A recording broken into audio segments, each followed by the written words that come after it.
Here we are on the GE Carestation 650 today, and we have 3 liters of flow going right now for O2, and we're doing the vaporizer percentage checks. You'll see that we have this particular Sevo vape set for 3%, okay?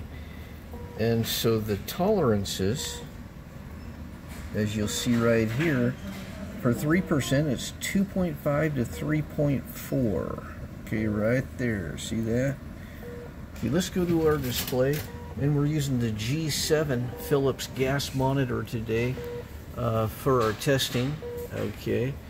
And there's our 3 liters of O2. Going up here to our Philips 800 series patient monitor, we have 3.1.